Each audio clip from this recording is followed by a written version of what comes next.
Okay, so I'm going to quickly run through what k-means clustering is. So k-means clustering is an algorithm, and basically it was originally designed for digital audio, which is quite a strange, perhaps, idea, given that its main goal is to find out where data points lie next to each other. So, for example, if we go back to this picture here, you can see that these data points here belong to this, I suppose, cluster is what you call a group of points, and these points here belong to this cluster. So this is what the algorithm does: is it finds which clusters, or which points belong to which clusters, which groups. And so that's the idea of the algorithm, which seems quite strange for digital audio, but that was actually how it was designed, and it actually has really powerful applications in the compressing and optimizing of digital audio. So you probably don't realize, but it's in Skype calls and MP3s and all those kind of digital audio cases.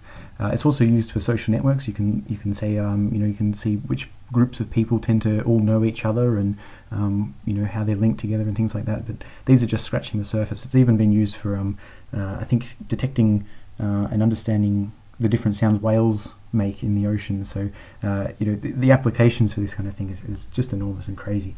But let's get started. So I've put a little example here together, so I'll refresh this and get some new clusters up.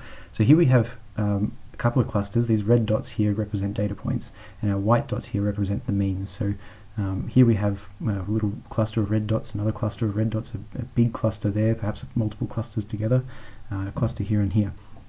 And so what we do is we actually, the first step of the algorithm is to go through every single dot and say which is every single red dot, and say which is the closest white dot to me. So in this case it's quite easy for these dots here. We can say that each of these red dots is definitely closest to this white dot here.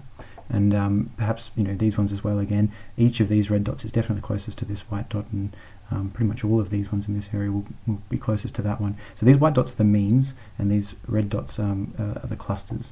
So this one's a bit trickier. I think these ones here will probably belong to this white dot, and these ones here will belong to this one, but there's a few in between, and so we'll see. This will be an interesting part to watch as we skip through and walk through the algorithm. So just to reiterate that, so what we do is we find the distance from every single red dot to the white dot, and then basically join, or we say that those dots then belong to the group or the cluster, which is defined by this mean here, this white dot here. So the reason these are actually called means will become quite clear in a little bit. But first of all, let's first of all group our red dots to their white dots.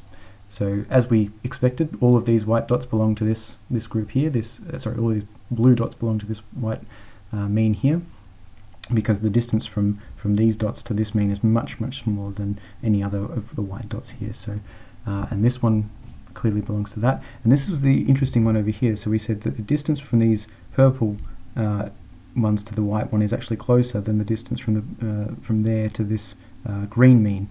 So, or like the white mean there, but for the green cluster. So that's quite interesting. So what we'll see here now is the algorithm in action, which is really the cool part. So what's going to happen is we're going to go say for this purple group here, we're going to look at the x value. So this is just a standard xy graph, x along the bottom, y up the top there. We're going to look at the x value of each of these points, each of these purple points, and we're going to add them all together and then divide them by the number of points. So we're going to get the average, or the mean. We're going to get the mean x value of each of these points, and then what we're going to do is update this white point here, which belongs to the purple cluster. We're going to update that mean to the x value, the mean x value of each of these purple points. So you can imagine that the average value of all these purple points is probably somewhere in between these two groups here. So maybe something like right here where I'm pointing. So what we're going to see is that the x value of this will update and move over here to the average of the x values. And we're going to do the same with the y. So we're going to look at all the y values of these points, and we're going to add them all together and divide them by the number of purple points, and then we find the average purple, the average y coordinate of the purple points, and we're going to update this white dot here, this mean here, with the mean y position. So now this dot will represent all of the center of all of the purple points, or the average, I should say, of all of the purple points. And so that's what we're going to do if we update our means now. So we update these white points, our means, and we're going to see this purple one move across over here. So let's see how that goes. Yep, so it's moved across, and obviously the average x value was for all these purple points is right here, and the average y value for all these purple points is here. So now we have an updated mean for the purple points, and likewise the green's kind of moved towards the center of that group, and this has moved to the center of the red, and that one's probably stayed quite still because it was already in a pretty close position as the center of all the light blue points.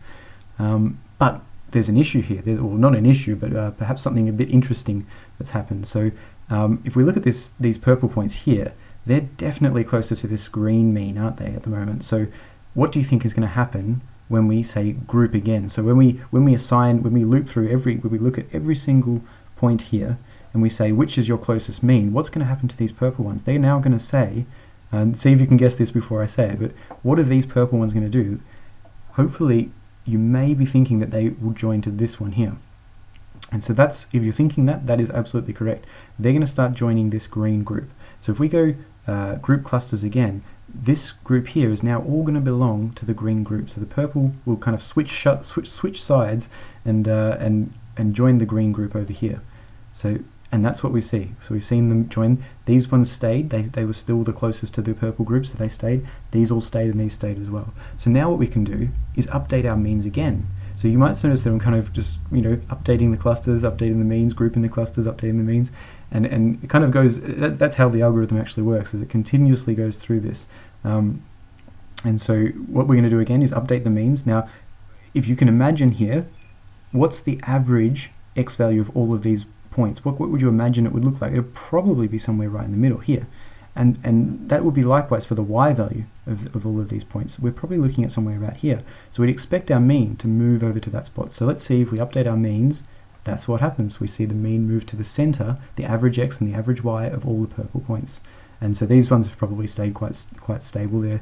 They've already found their positions. But if we group again, we shouldn't see any changes. So no points are traders. They're not switching sides. And we update the means, and there's not too much movement. We try a few more times, and it looks like it's all pretty stable now.